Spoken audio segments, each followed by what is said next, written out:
الحمدللہ رب العالمین والصلاة والسلام علی سید الانبیاء والمرسلین وعلی آلہ وصحبہ اجمعین اللہم صلی علی سیدنا و مولانا محمد وعلی آل سیدنا و مولانا محمد وبارک وسلم وصلی علیہ صلاۃ و سلام علیک یا سیدی یا رسول اللہ وعلی آلہ و اصحابہ یا حبیب اللہ۔ آج کی تلاوت آیات میں سورہ ہود کو مکمل کیا گیا اور اس کے بعد سورہ یوسف بھی مکمل تلاوت کی گئی اور سورہ رعد میں ہم داخل ہوئے۔ سورہ ہود میں پھر اللہ تعالیٰ نے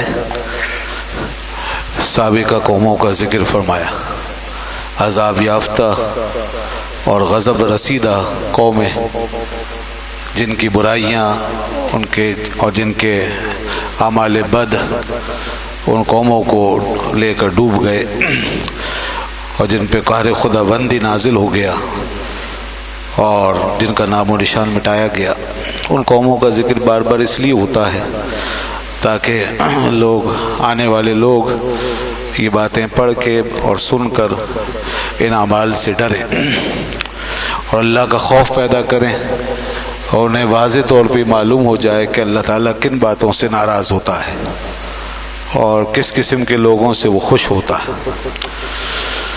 جو اعمال اس کے غضب کو دعوت دیتے ہیں اور اس کے قہر کا سبب بنتے ہیں، وہ سب اللہ تعالیٰ نے اپنی کتاب میں واضح فرمائے ہیں۔ اس لیے اس کتاب کے ناموں میں سے یہ نام بھی ہے کہ یہ ایک نصیحت ہے۔ نصیحت ایسی بات کو کہتے ہیں جس میں انسان کے لیے ڈر و خوف، اور اس کا نام تذکرہ بھی ہے جو یاد دلاتی ہے انسان کا بھولا ہوا سبق۔ تو اس کتاب کی اس حیثیت کو سامنے رکھا جائے۔ آج ہم نے صرف اسے لفظی اور زبانی پڑھنا سیکھا ہے زیادہ سے زیادہ، اور زیادہ سے زیادہ اس کو سننا ہم جانتے ہیں، سنتے ہیں، سن کے برکت لے لیتے ہیں، مگر اس کے اندر چھپے ہوئے اس پیغام پہ ہم غور نہیں کرتے۔ اور یہی وجہ ہے کہ انسان بار بار وہ غلطیاں دہرا رہا ہے جس کی وجہ سے وہ اللہ کے عذاب کا شکار ہوتا ہے۔ یہاں قوم عاد کا بھی ذکر ہوا، قوم سمود کا ذکر ہوا اور قوم لوط کا ذکر ہوا۔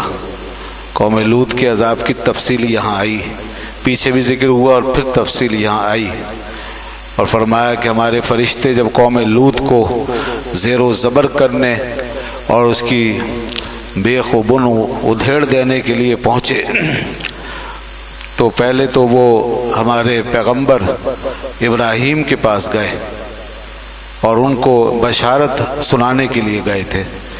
ان کے یہاں ان کی زوجہ کو، حضرت سارہ کو ایک بیٹے کا انتظار تھا، اولاد کا انتظار تھا۔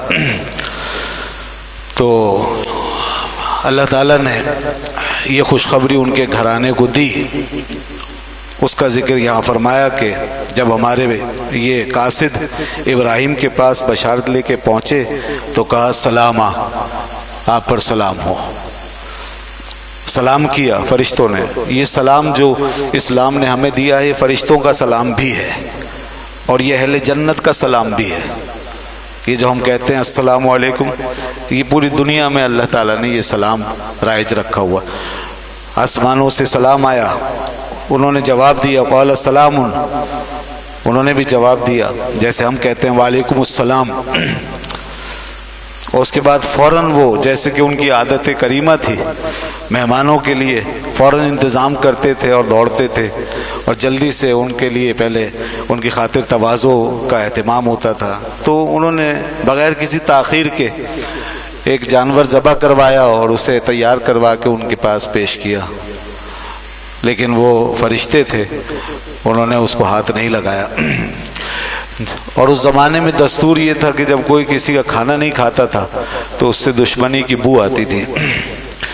تو حضرت ابراہیم خلیل اللہ نے کچھ خوف محسوس کیا کہ یہ کس نیت سے آئے ہیں جو میرا کھانا نہیں کھاتے، تو فرشتوں نے کہا لا تخف انا ارسلنا الی قوم لوط، اے ابراہیم آپ مت ڈریں، ہم قوم لوط کی طرف بھیجے گئے ہیں۔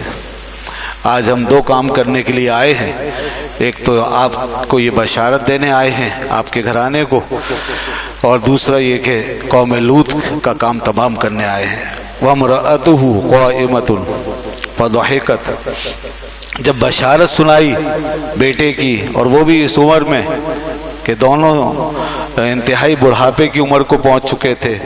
ابراہیم علیہ السلام کی عمر کو 120 سال تک پہنچ گئی تھی، اور حضرت سارہ بھی ضعیف ہو گئی تھی اور سنِ یاس تجاوز کر گئی تھی، تو وہ کھڑی ہوئی تھی برابر میں ہی، قریب ہی پردے میں۔ فضحکت، وہ انہیں تعجب سے ہنسی آ گئی کہ اس عمر میں اور بچہ۔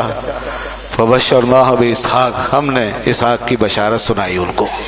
ومن وراء اسحاق یعقوب، اور صرف اسحاق ہی کی نہیں، اسحاق کے پیچھے یعقوب کی بھی بشارت سنائی، اور یعقوب کے ہی بیٹے یوسف علیہ السلام ہیں جن کا ذکر اگلی صورت میں آیا ہے، جن کا پورا قصہ آج آپ نے سماعت فرمایا ہے۔ حضرت یوسف علیہ السلام، یہ سب ابراہیم علیہ السلام کا خانوادہ ہے، اور یہ آپ کے اولاد میں سے ایک شاخ ہے جس کا یہاں ذکر ہو رہا ہے۔ دوسری شاخ وہ ہے جس میں حضرت اسماعیل علیہ السلام پیدا ہوئے ہیں، اور پھر ان سے پھر نبی کریم صلی اللہ علیہ وسلم تشریف لائے ہیں۔ یہ دوسری شاخ ہے جو بنی اسماعیل کہلاتی ہے۔ تو وہ خاتون جو تھی وہ بڑی حیران ہوئی کہ یہ کیسے ہوگا، تو کہنے لگیں اپنی حیرت و تعجب سے، یا ویلتا اَلِدُ وَأَنَا عَجُوزٌ، ارے یہ کیسے ہو سکتا ہے، میں اب اس عمر میں ولادت ہوگی، اور میں بوڑھی عورت، بوڑھی مائی، وَهَذَا بَعْلِي شَيْخًا، اور میرا یہ شوہر بھی بوڑھا، اس عمر میں اب کیسے ہوگا۔ إِنَّ هَذَا لَشَيْءٌ عَجِيبٌ، یہ تو بہت ہی عجیب بات ہے۔ قَالُوا أَتَعْجَبِينَ مِنْ أَمْرِ اللَّهِ، فرشتوں نے کہا کہ اللہ کے حکم سے تعجب کرتی ہیں آپ۔ رحمت اللہ، یہ اللہ کی رحمت ہے، وبرکاتہ علیکم، اور اللہ کی برکتیں ہیں علیکم تم پر، اہل البیت، اے نبی کے گھر والوں۔ یہاں سے پتہ چلا کہ اہل بیت کا براہ راست اطلاق بیویوں پر ہوتا ہے۔ یہ یہاں لفظ بتا رہا ہے، فرشتے جس لفظ سے خطاب کر رہے ہیں بیوی کو، حضرت ابراہیم علیہ السلام کی زوجہ کو، وہ اہل بیت ہے۔ یہاں سے پتہ چلا، تو سب سے پہلے اہل بیت کا اطلاق بیویوں پر ہوتا ہے۔ آج لوگ یہ بات سمجھتے نہیں، ماننا نہیں چاہتے، اور ازواج مطہرات کو اہل بیت سے خارج کرتے ہیں۔ بڑی گستاخی و بے ادبی ہے، یہ قرآن کے خلاف ہے۔ اور پھر اس کے بعد پنجتن پاک جو ہیں، جو اولاد رسول ہیں، ان کو رسول اللہ صلی اللہ علیہ وسلم نے اپنی چادر میں اسی لیے لے کر کے ان کو بھی اہل بیت میں داخل کر لیا کہ قرآن نے تو اہل بیت کہہ کر کے ازواج کو اس میں داخل کیا، تو حضور نے پھر اپنی حدیث کے ذریعے سے اپنی اولاد پاک کو بھی اہل بیت میں داخل کر لیا۔ تو یہ ہے طے شدہ بات، قرآن سے واضح ہے کہ ازواج مطہرات جو ہیں وہ ازروِ قرآن اہل بیت میں داخل ہیں۔ اس لیے نبی پاک صلی اللہ علیہ وسلم کی تمام ازواج اہل بیت اطہار ہیں، اور جو اہل بیت کے فضائل ہیں ان کا اطلاق ازواج مطہرات پر بھی ہوتا ہے۔ یہ ہم اہل سنت و جماعت کا عقیدہ ہے، جبکہ اہل تشیع اس بات کو نہیں مانتے۔ رافضی حضرات اہل تشیع ازواج مطہرات کو اہل بیت سے خارج قرار دیتے ہیں، تو جو اہل بیت میں سے ازواج مطہرات کو خارج قرار دیتا ہے، ہم اسے اہل سنت سے خارج قرار دیتے ہیں، ہم اسے اہل حق سے خارج قرار دیتے ہیں۔ یہ یہاں اختلاف کی بنیاد ہے۔ تو اس کے بعد پھر جب یہ معاملہ یہاں طے ہو گیا تو پھر یہ بات تو بتا دی گئی تھی کہ ہم قوم لوط کی طرف بھیجے گئے ہیں، تو حضرت ابراہیم علیہ السلام نے اس حوالے سے قوم لوط کے معاملے میں اللہ تعالیٰ کی بارگاہ میں عرض کرنا چاہا۔ اللہ تعالیٰ نے اس عرض اور گزارش کو یوں بیان فرمایا، یجادلنا فی قوم لوط، ابراہیم قوم لوط کے بارے میں ہم سے جھگڑنے لگا۔ کیا مقام تھا، یعنی کہ وہ جو کچھ عرض کر رہے تھے اور اللہ کی بارگاہ میں اصرار کرتے تھے، بار الہ تھوڑی سی مہلت اور دے دے۔ یہ پیغمبر کا حلم ہے، پیغمبر اپنی امت کے لیے رحمت بن کے آتا ہے، وہ عذاب کا خواہش مند نہیں ہوتا، وہ آخری حد تک چاہتا ہے کہ امت بچ جائے، اللہ نے اسے ایسا کریم بنایا ہوتا ہے۔ تو یہ تو ان پیغمبروں کی شان ہے، ان پیغمبروں کی شان ہے جو رحمت بن کر آئے تھے اس پیغمبر کی کیا شان ہوگی جو رحمت للعالمین بن کے آیا ہے. اس لیے وہ تو دنیا میں تو کیا آخرت میں بھی ڈوبنے نہیں دے گا کسی کو. وہ رحمت للعالمین ہے, وہ شفیع المذنبین ہے. تو کیا بات, کیا شان ہوگی اس وقت جب حضور کی رحمتیں آخرت میں گنہگاروں کے اوپر سایہ فگن ہو رہی ہوں گی.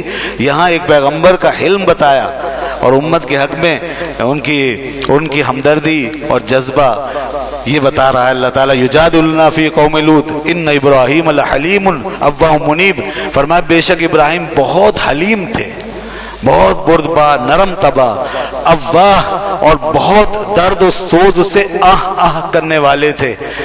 ان کی زبان سے, حلق سے آہ نکلتی تھی درد اور سوز کی وجہ سے, اللہ کے خوف سے. منیب اور بہت رجوع کرنے والے تھے. جب وہ بار بار کہتے رہے, فرشتوں کو روکتے رہے کہ نہیں ابھی وہاں نہ جاؤ, ایک موقع اور دو, سمجھائیں گے, ان کو روکیں گے. خود ابراہیم علیہ السلام بھی جاتے تھے اس قوم کے پاس, انہیں سمجھاتے تھے کہ دیکھو یہ برائیاں چھوڑ دو. تو جب وہ بار بار کہتے رہے تو اللہ نے فرمایا یا ابراہیم اعرض عن ھذا, اے ابراہیم بس اب اس کو چھوڑ دو. اللہ تعالیٰ اپنے پیغمبر کو روک دیتا ہے. جو چیز اس کے ہاں فیصلہ ہو جاتی ہے وہاں پھر اپنے پیغمبر سے کہہ دیتا ہے کہ یہ ہوگا. اور ظاہر سی بات ہے کہ جو اللہ چاہتا ہے وہی ہوتا ہے, اور پیغمبر بھی وہیں تک جاتا ہے جہاں تک اللہ کی اجازت ہوتی ہے. ہم تو یہی کہتے ہیں جہاں تک اللہ کی اجازت ہوتی ہے. تو یہ طے ہو چکا تھا کہ اس قوم کو عذاب آنا ہے, اللہ کا فیصلہ تھا. لہذا اپنے پیغمبر کو روک دیا کہ ابراہیم بس اب اس کو چھوڑ دو.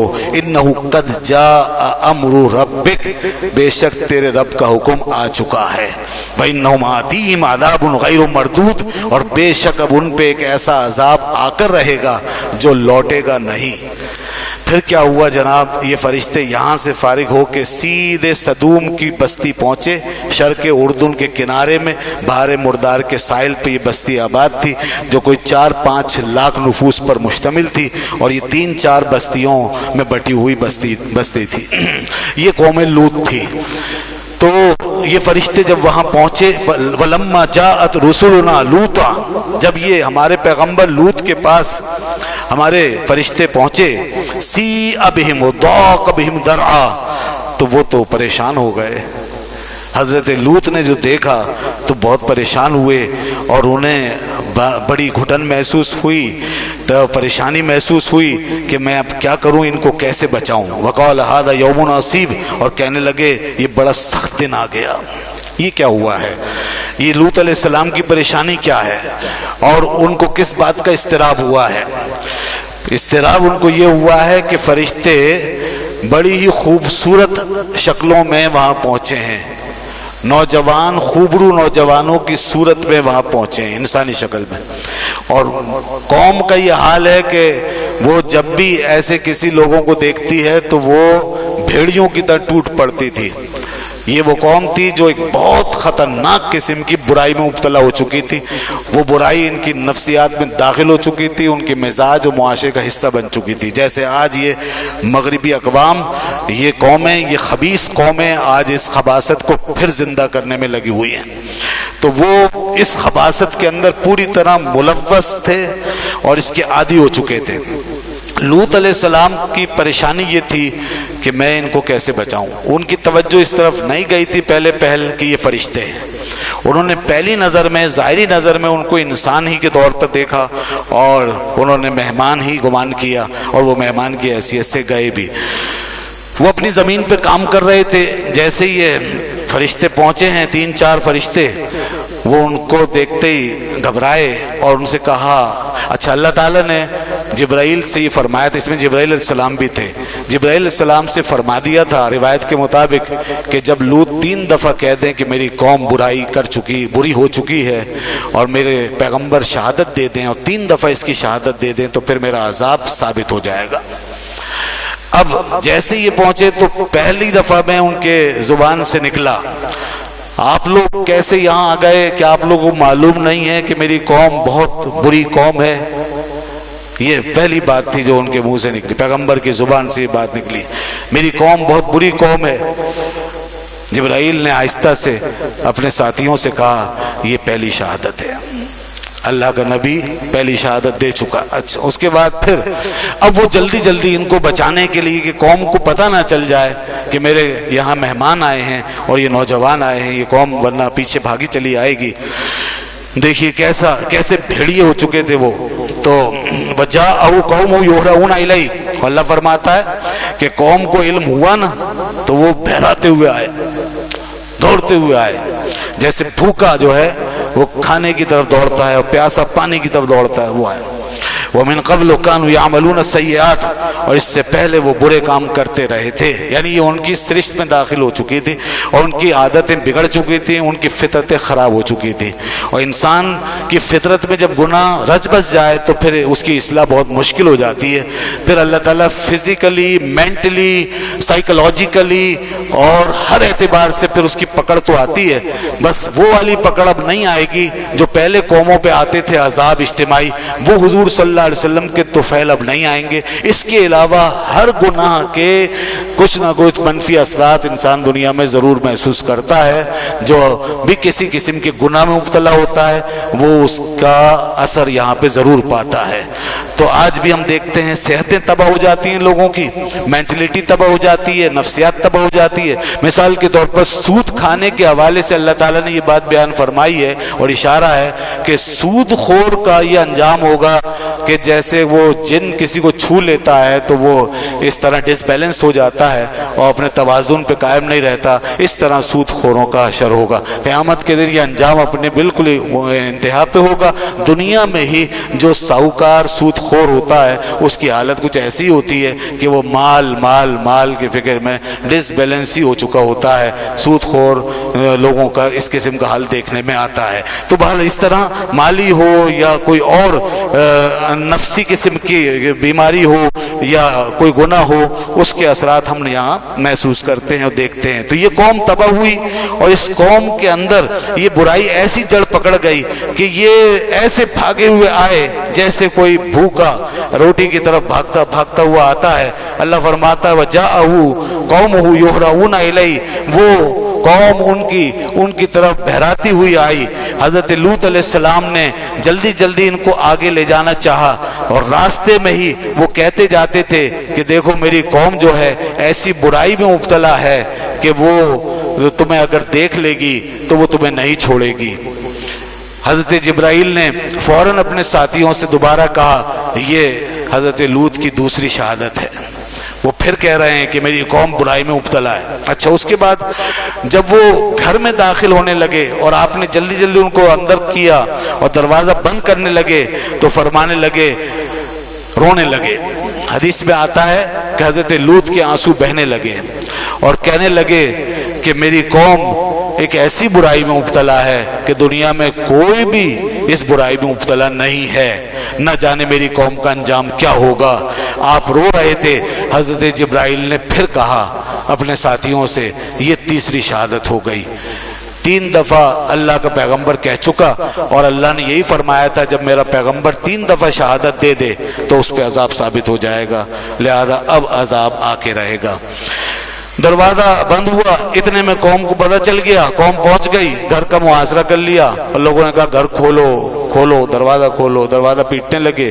لوط علیہ السلام دروازے کے پاس کھڑے ہوئے ان کو روکتے تھے اور کہتے تھے لوگو تمہیں شرم نہیں آتی، تمہیں حیا نہیں آتی، تم مجھے میرے مہمانوں کے سامنے رسوا کرنا چاہتے ہو.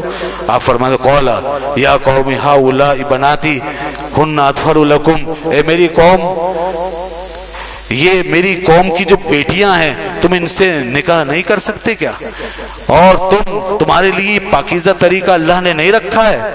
یہ فطرت کے مطابق یہ قوم کی بیٹیوں سے نکاح کیوں نہیں کر لیتے اور اس راستے کو کیوں نہیں اختیار کرتے؟ فاتقوا اللہ، تم اللہ سے ڈرو، اللہ سے ڈرو. ولا تخزونی فی ضیفی، اور مجھے میرے مہمانوں کے سامنے رسوا مت کرو، مجھے میرے مہمانوں کے آگے رسوا مت کرو. الیس منکم رجل رشید، کیا تم میں کوئی ایک بھی سمجھدار آدمی نہیں ہے؟ کوئی ایک بھی سمجھدار آدمی جو میری بات کو سمجھے؟ پوری قوم گمراہ ہو گئی. اللہ اکبر. قولوا لقد علمت ما لنا فی بناتک من حق، کیسے دلیر تھے، کہنے لگے اے لوط تم جانتے ہو ہمیں یہ تمہاری قوم کی جو بیٹیاں ہیں ان سے ہمیں کوئی واسطہ نہیں ہے. وَإِنَّكَ لَتَعْلَمُ مَا نُرِيدُ, اور تم اچھی طرح جانتے ہو کہ جو ہم چاہتے ہیں, لہذا ہمارے راستے سے ہٹ جاؤ. قَالَ لَوْ أَنَّ لِي بِكُمْ قُوَّةً, اب اللہ کا نبی بڑی حسرت سے ایک ظاہری بے بسی کی حالت میں بڑی حسرت سے کہتا ہے, کاش میرے پاس قوت ہوتی تم سے لڑنے کے لیے, میرے پاس فوج ہوتی, لوگ ہوتے اور میرے ساتھ کھڑے ہوتے. او آوی الی رکن شدید, یا میں کسی مضبوط ستون کی پناہ لیے ہوئے ہوتا آج, یعنی میں اکیلا نہ ہوتا, میرے پاس کوئی طاقت ہوتی, کوئی قوت ہوتی, کوئی فورس ہوتی. اللہ کا نبی یہ بات ان کے سامنے کہہ رہا تھا اور ان کی گھبراہٹ ظاہر تھی, وہ پریشان تھے, وہ اپنی قوم کو روکتے تھے, اپنے مہمانوں کی عزت بچانا چاہتے تھے, لیکن وہ قوم وہ بھیڑیا بنی ہوئی تھی, وہ وحشی بنی ہوئی تھی. وہ قوم اس کی حیا ختم ہو چکی تھی. وہ دروازہ پیٹتے تھے, آپ روکتے تھے, جبرائیل کھڑے دیکھ رہے تھے, اور بس اب معاملہ وہاں تک جا پہنچا تھا کہ اب فرشتوں نے کو اجازت ہو چکی تھی کہ اپنا کام شروع کریں. قالوا یا لوط انا رسل ربک, کہنے لگے اللہ کے فرشتے, اے لوط آپ ہماری طرف توجہ فرمائیں, ہم لونڈے نہیں ہیں, ہم لڑکے نہیں ہیں, ہم تیرے رب کے بھیجے ہوئے ہیں, ہم تیرے رب کے بھیجے ہوئے ہیں. لن یصلوا الیک, آپ ہٹ جائیں, یہ آپ تک نہیں پہنچ سکیں گے. فاسر بأہلک, آپ پیچھے والے دروازے سے نکلیں اور اپنے اہل خانہ کو لے لیں, ان کا کام ہم کریں گے.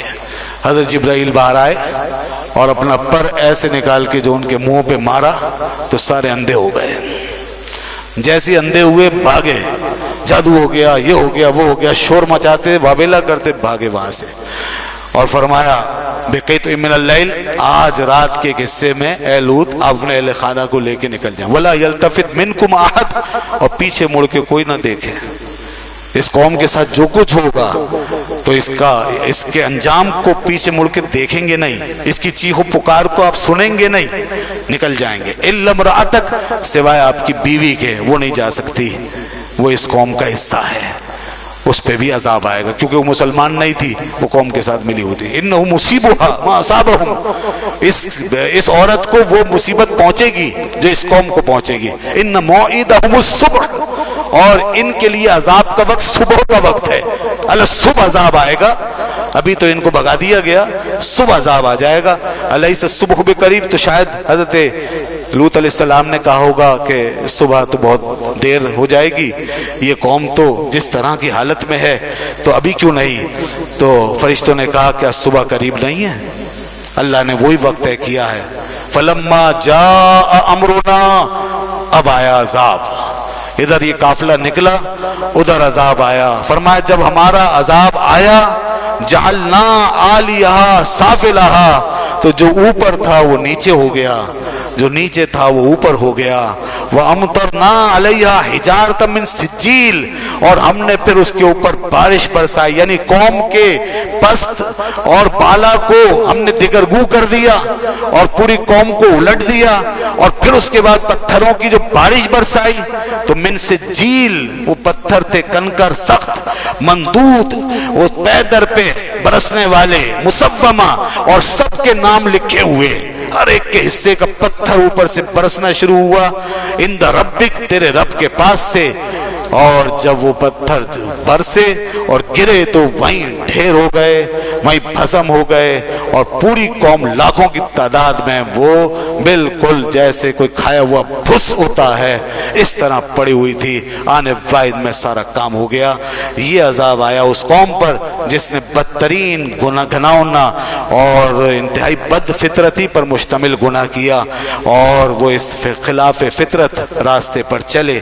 یہ اس کا عذاب تھا. وما ہی من الظالمین ببعید, اللہ فرماتا ہے یہ مکے کی بستی یہ ظالموں سے دور نہیں ہے, مکے والوں تمہارے قریب ہی ہے یہ.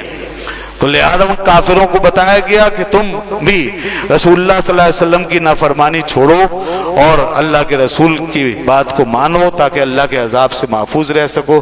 اس کے بعد سورہ یوسف آتی ہے اور سورہ یوسف میں طویل قصہ حضرت یوسف علیہ السلام کا، کس طرح مد و جزر سے گزرے، اللہ کا نبی صبر و استقامت کا پیکر بنا رہا۔ کیا منظر ہوگا جب وہ معصوم سا بھائی انتہائی حسین و جمیل 11 بھائیوں 10 بھائیوں کے حسد کا شکار ہوا اور باپ سے کسی طرح اس کو نکال کے لے آئے، بہانے کر کر کے کہ ہمیں ہمارے ساتھ بھیج دیں، ہم انہیں کھلائیں پلائیں کچھ گھمائیں پھرائیں۔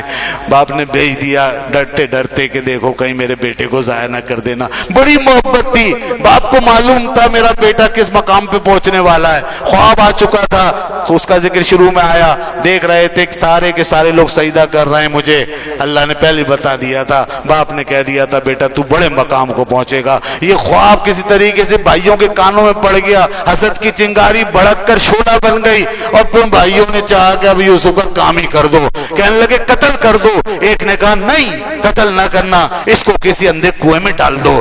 اب جو لے کر پہنچے کنویں کے پاس تو وہ معصوم سا بچہ اللہ اکبر رو رو کے فریادیں کرتا تھا، میرے بھائی مجھے کہاں لے آئے، یہ میرے ساتھ کیا کرتے ہو؟ کبھی ایک بھائی کا دامن پکڑتا، وہ بھائی جھڑکتا اور مارتا اور پھر ادھر پھینکتا، پھر دوسرے بھائی کا دامن پکڑ کے کہتے میرے بھائی مجھے کیا کر رہے ہو تم؟ لیکن کسی نے نہیں سنی۔ بڑی عجیب آزمائش تھی، اللہ کے پیغمبروں پہ کیسا کیسا وقت گزر جاتا ہے۔ سب نے مل کے رسی سے باندھا اور کنویں میں ڈال دیا، اور جیسے کنویں میں گرے انہوں نے منڈیر پکڑی اور اس طرح لٹک گئے۔ پھر بھائیوں نے پھر بھی رحم نہیں کھایا، اس معصوم سے بچے کو اس کے ہاتھوں کو ضربیں لگانا شروع کر دی تاکہ نیچے جا کر بیٹھ جائے اور ہماری آنکھوں سے ہمیشہ کے لیے غائب ہو جائے۔ تو یہ کام کیا اور باپ کے پاس آئے، وجاءوا اباہم عشاء یبکون، روتے ہوئے ابا ابا بڑا حادثہ ہو گیا، حادثہ ہو گیا۔ وہ کیا ہو گیا؟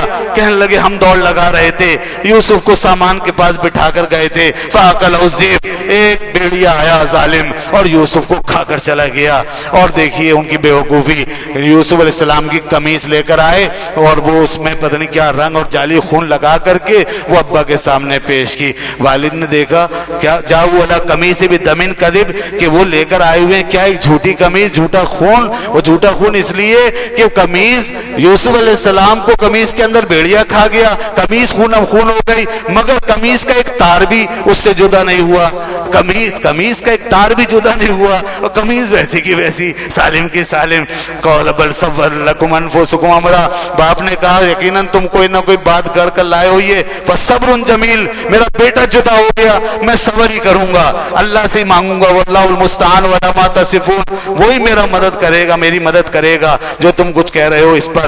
پھر کیا ہوا ہے، قافلہ آیا، وہاں سے انہوں نے پانی کے لیے ڈول ڈالا، وہاں اس میں یوسف علیہ السلام کو اللہ کی طرف سے اشارہ ہوا اس ڈول کو پکڑ لو، انہوں نے پکڑ لیا، قافلے نے ڈول کو کھینچا، دیکھا پانی کے بجائے ایک بچہ نکل آیا۔ قافلے والوں نے دیکھا تو دیکھ کے خوشی کی ان کی انتہا نہیں رہی۔ قال یا بشرا ھذا غلام، کہنے لگے ارے بڑی بشارت کی بات ہے، یہ اتنا خوبصورت بچہ ہمیں مل گیا پانی کی جگہ۔ وَأَسَرُّوهُ بِضَاعَةً، انہوں نے اس کو قیمتی خزانہ سمجھ کے چھپا لیا، چھپا لو اس کو، مصر کے بازار میں لے جا کے اچھی قیمت وصول کریں گے، کیونکہ غلامی کا دور تھا، اتنا خوبصورت اور حسین بچہ بڑے پیسے دے کر جائے گا۔ وَكَانُوا فِيهِ مِنَ الزَّاهِدِينَ وَشَرَوْهُ بِثَمَنٍ بَخْسٍ دَرَاهِمَ مَعْدُودَةٍ، بھائیوں نے دیکھا ایک قافلہ کچھ یہاں پہ آپس میں کسر پسر کر رہا ہے، کوئی معاملات ہو رہے ہیں اور یہ کنویں کے پاس ہیں، انہوں نے یقیناً یوسف کو نکال لیا ہوگا، پتہ چلا نکال لیا ہے، کہنے لگے بھائی یہ تو ہمارے گھر کا آدمی ہے، تم اسے کہاں لے جاتے ہو؟ انہوں نے کہا اگر تمہیں اسے لے جانا ہے تو پھر ٹھیک ہے چلو یہ اتنے پیسے دو۔ تو اللہ فرماتا ہے کھوٹے سکے لے لیے بھائیوں نے، یوسف علیہ السلام کے بدلے میں کھوٹے سکے لے لیے اور بیچ دیا دراہم معدودہ، وہ بھی چند سکوں میں۔ وَكَانُوا فِيهِ مِنَ الزَّاهِدِينَ، اور یہ یوسف کے بارے میں بے رغبت ہو چکے تھے، انہیں یوسف کی ضرورت ہی نہیں تھی۔ اس کے بعد وہ مصر پہنچ گئے، وہاں سے پھر عزیز مصر کے گھر والوں نے خرید لیا، بادشاہ کے گھر میں پہنچ گئے، عزیز مصر کے گھر پہنچ گئے۔ وہاں پھر ایک اور امتحان شروع ہو گیا، مصر کی عورتوں نے دیکھا، پھر زلیخا کا سلسلہ آتا ہے، پھر اس کا واقعہ آتا ہے، پھر ایک اور آزمائش آتی ہے، یہ آزمائش پہلے سے بھی زیادہ بڑی آزمائش ہے۔ اور پھر اس کے بعد کس طرح ان کے رب نے اس آزمائش سے بچایا، عورتوں کی آزمائش، ایک جوان جہان کردار اللہ کا نبی یوسف علیہ السلام انتہائی حسین و جمیل، اور اس کے بعد وہ اس آزمائش میں کیسے پورا اترتے ہیں، قیامت تک کے لیے جوانوں کے لیے واضح انہوں نے ایک سبق ہمیں رکھ دیا، ہمارے سامنے رکھ دیا ہے۔ قرآن نے اس کی تفصیل یہاں بیان فرما دی ہے۔ وہ اللہ کی برہان دیکھتے ہوئے دروازوں کی طرف بھاگتے جا رہے تھے، دروازے ان کے تالے ٹوٹتے جا رہے تھے، اور یوں اللہ نے انہیں بچایا اور وہ آگے آگے اور اس طرح برائی سے محفوظ رہے۔ اس کے بعد جب ان کا پیچھا نہ چھوڑا گیا تو انہوں نے اپنے رب سے کہا، اے میرے مولا مجھے قید میں ڈال دے، میں قید میں جانا پسند کر لوں گا، مگر مجھے اس آزمائش سے نکال، اس برائی سے مجھے بچا۔ چنانچہ اس عورت نے ان کو قید میں ڈلوا دیا۔ لیکن ایک وقت ایسا بھی آیا، اس عورت نے چاہا کہ لوگ دیکھیں کہ یوسف کتنا حسین ہے، ایک دعوت کا اہتمام کیا اور سامنے پھل رکھ دیے اور چھریاں رکھ دی۔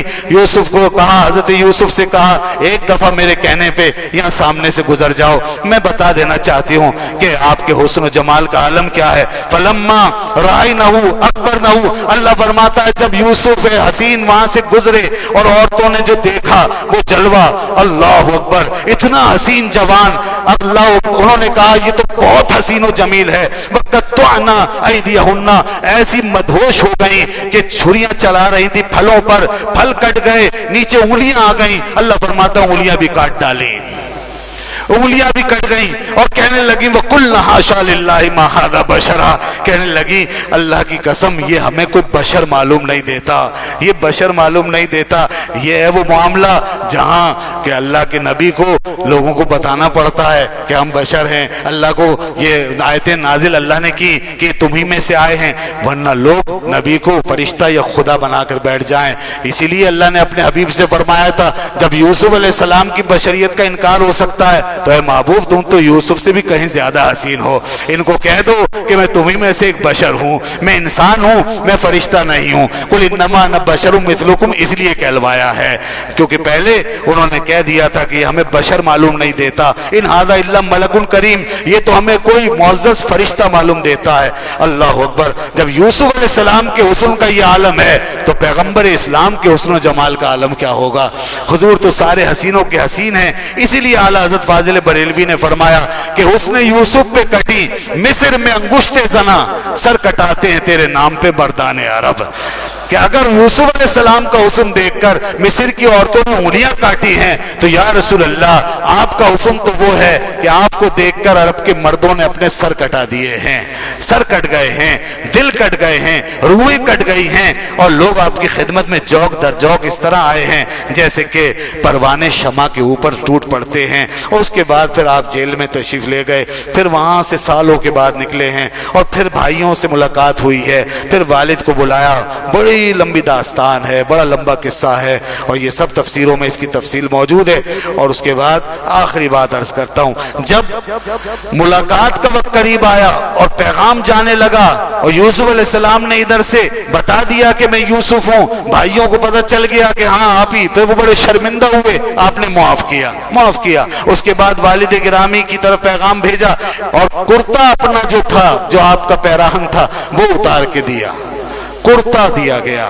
کرتے کا ذکر پہلے بھی آیا تھا، عبداللہ ابن ابی منافق نے کرتا مانگا رسول اللہ صلی اللہ علیہ وسلم کا، تھا منافق مگر جانتا تھا کہ حضور کے جسم سے لگا ہوا ہے، مجھے کچھ فائدہ ہو جائے گا، منافق ہو کر بھی یہ بات سمجھتا تھا۔ پھر دیکھیے انبیاء کے جسم کی برکتیں، حضرت یوسف علیہ السلام نے اپنا کرتا دیا بھائیوں کو، جاؤ یہ لے جاؤ، اور یہ لے جا کر میرے والد کی، یعقوب علیہ السلام کی آنکھوں پہ رکھنا، یہ کرتا رکھنا۔ چنانچہ وہ کرتا جب یہاں سے چلا تو حضرت یعقوب علیہ السلام نے وہیں بیٹھے بیٹھے اپنے گھر میں جو وہاں لوگ موجود تھے ان سے کہا مجھے یوسف کی، انی لاجد ریح یوسف، مجھے یوسف کی خوشبو آ رہی ہے۔ لوگوں نے کہا ابا آپ کو کیا ہو گیا، کہاں یوسف، انہیں پتہ نہیں تھا یوسف علیہ السلام مل چکے ہیں، انہوں نے تو اسی حوالے سے کہ برسوں ہوئے وہ تو کب کے ختم ہو چکے ہوں گے، تو کہنے لگے ابا تمہیں کیا ہو گیا، تذکرو یوسف، یوسف کا ذکر کیے جاتے ہو، حتی تکون حردا، یہاں تک کہ یہ حال تمہارا ہو گیا اور یہ تمہاری آنکھیں ضائع ہو گئیں، اور تکون من الحالکین، آپ بالکل ہلاکی ہو جاؤ گے۔ یوسف اب کہاں، تو بیٹوں نے تو اسی طرح کہا، لیکن وہ کہنے لگے نہیں مجھے یوسف کی خوشبو آ رہی ہے، اور پھر بالآخر وہ قمیص جب آئی تو پتہ چلا کہ یوسف علیہ السلام موجود ہیں، اور پھر جب ان کے آنکھوں پہ رکھی گئی تو اللہ فرماتا ہے فرتدا بصیرا، ان کی آنکھیں واپس آ گئی۔ ارے جب نبی، ایک نبی دوسرے نبی کا کرتا وہ تبرک کے طور پہ اللہ رکھواتا ہے ایک نبی کی آنکھوں پر، دیکھیے وہ بھی نبی الگ ہے، تو جب نبی ہو کر کے وہ اپنے بیٹے پیغمبر کی قمیص تبرک کے طور پہ آنکھوں پہ رکھتے ہیں اور اس کی برکت ظاہر ہوتی ہے، تو آپ اور میں تو کچھ بھی نہیں ہے بھائی. ہمیں اگر یہ تبرک ایسا کہیں مل جائے، واقعی تبرک ہو، تو اس کی برکت ہمیں کیوں نہیں ملے گی؟ ادھر حضرت زکریا نے بی بی مریم کے حجرے میں دیکھا پھل، تو دیکھا اللہ کی رحمتیں نازل ہو رہی ہیں، دعا کرتے ہیں. جب ایسی ایسی ہستیاں اللہ کی رحمتوں کے آثار سے برکت لے رہے ہیں، تو آج یہ کون سا فلسفہ ہے کہ کسی کا تبرک نہیں ہوتا، کوئی ایسی چیز نہیں ہوتی، کوئی وسیلہ نہیں ہوتا؟ یہ باتیں سب اجنبی ہیں.